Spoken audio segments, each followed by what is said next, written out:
Because it was the last shoe I designed in high school, and it was the first basketball project I got in Jordan.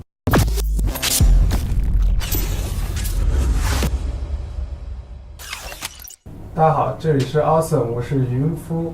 今天我们采访的这位厉害了，他是 PENSOLE Footwear Design Academy 的创始人，他叫做 Dwayne Edwards. Hi Dwayne, could you say a hi to the fans from the chat?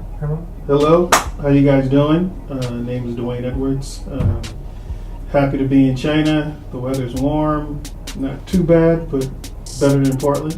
Would you like to introduce to us about the World Sneaker Championship? The World Sneaker Championship started in 2014, and it came out of, I was talking to some friends, and we were just sitting around like, man, wouldn't it be great to try to find the best sneaker designer in the world? And so we were like, yeah, so let's try it. So we launched this tournament. It actually started as a class first, and we had 30 students from about 20 different countries come to Portland. Stefan Cristobal, he won in 2014. So Stefan currently now works at Nike, so he's a designer at Nike now.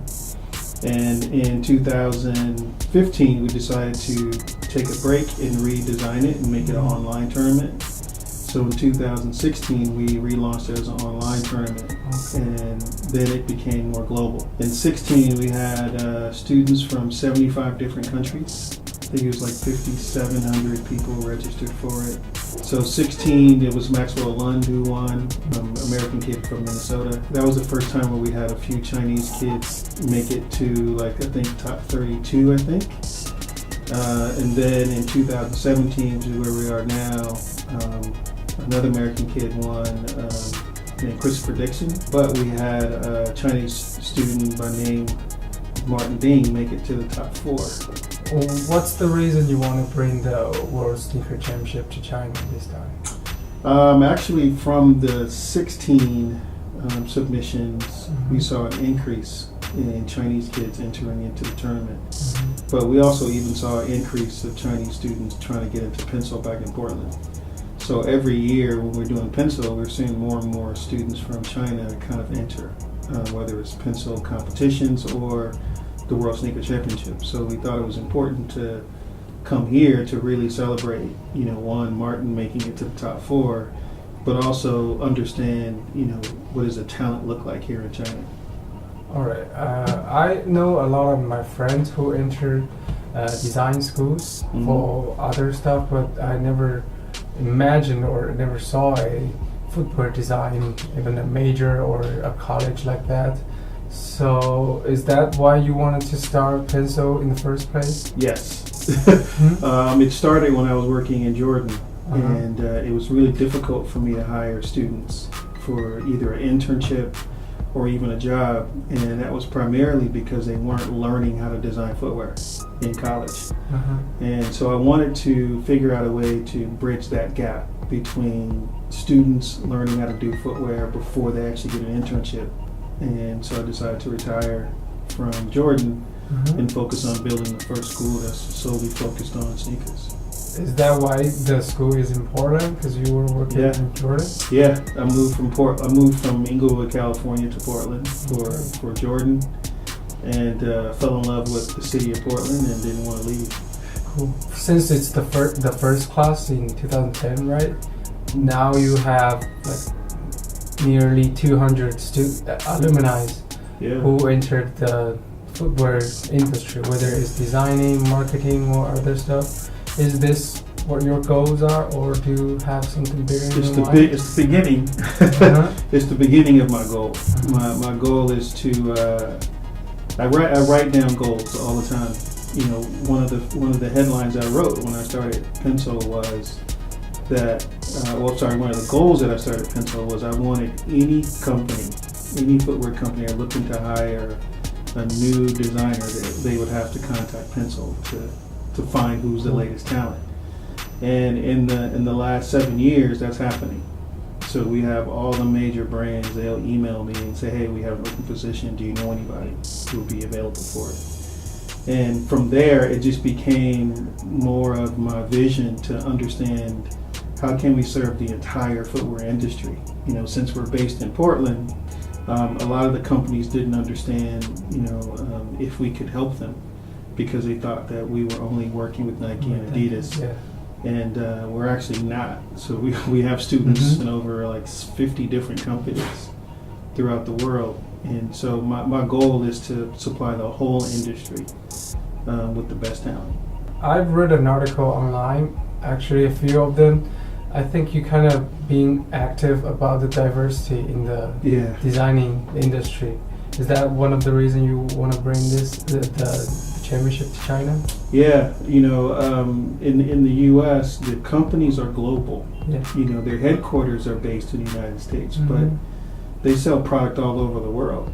And what's needed is a global representation of who's creating the product based on where they're selling the product. So if you go to the U.S., it's just not good for you just to see U.S. designers trying to sell product or design product for Asian countries or European countries.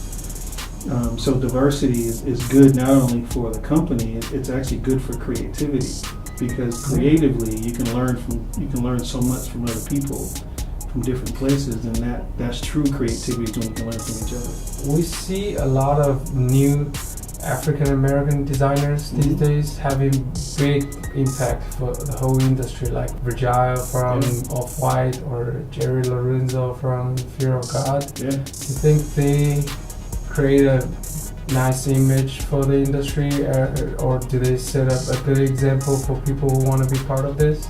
I think so, for sure, dude. It started, we started in this industry, when I started in the industry, 1989, I was only the second one. And second African American in the industry. And we get in and we try to pave the way for the next generation of people that comes after us. If people don't see, people who look like me, then they won't know they have a shot. It's similar to Martin. Like if the kids in China don't see Martin, they won't know there's a possibility of them designing product and going to the U.S. and traveling and doing other things. So it's important for people to see a direct reflection of who they are in order for them to propel themselves to the next generation. So do you have any advice for people who want to become a footwear designer? First one, learn English. Learn English? That's the first one. Oh, yeah. The second one is work hard. It takes a lot of work. For me, design is a lot like sports, where you're constantly practicing. You're practicing all the moves you want to make when it's game time, right? And for design, it's the same. You're practicing how to sketch. You're practicing how to make things look perfect. For when you get a chance to do it for real, when someone's going to pay you to do it, they're expecting you to deliver high quality results. So for me, design is very similar to sports. The more you give to it, the more it's going to give back to you. How about for people like us? We currently have a job, but still got a dream, who wants to maybe one day design at least one pair of sneakers or shoes for ourselves. If we go back home and wanted to become a footwear designer, what's your advice for us? Can you draw? A little bit. My elementary teacher said I was a good one at drawing. So are you telling me you haven't drawn anything since elementary school? Maybe not as early as elementary school, but I'm pretty sure the last piece I drew was in high school. Okay. Well, you have to start drawing again. Okay. And if you start practicing, and if you practice, then maybe someone will let you design a shoe for them. Cool. I still haven't designed a shoe for myself yet. So. Besides being a judge for the competition or normal daily business, do you still design shoes today? I do. Very rare. Very rare. Alright, we know you have designed the Air Jordan 21, 22, but you said that your personal favorite is the Air Jordan 2 NU Retro. Yeah, New Retro 2. Yeah, New Retro 2. Why is that? Because it was the last shoe I designed in high school. And it was the first basketball project I got in Jordan. So what 12 years later. What year is it when you drew it in high school? 1988. So the shoe was released in, I think, 2003. 2003. Yeah. So you drew a 2003 sneaker back in 12 years before. Cool. Yeah. That's remarkable, actually. And we know that this month, Jordan just released the Air Jordan 32. It's based on Air Jordan 2. Yeah. So as a designer and who have reinvented the Air Jordan 2, what do you think of the Air Jordan 2? Well, first, Tate and I are good friends. So Tate and I worked together in Jordan for quite some time. I was actually surprised when I first saw it. I didn't know that was the formula they were doing, because the 31 was kind of like the Air Jordan 1. Exactly. Now I see the formula. I was happy with what I saw. I have to email Tate and tell him he could have did this or could have did that.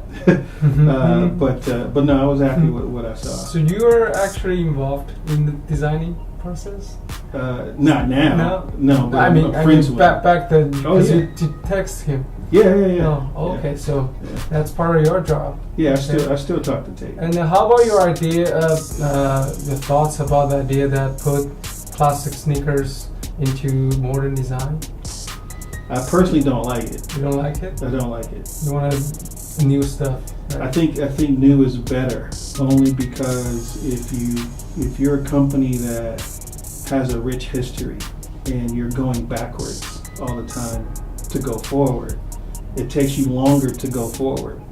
So think about it. If you start here, and I'm gonna race you to that door, but when we start, you go this way.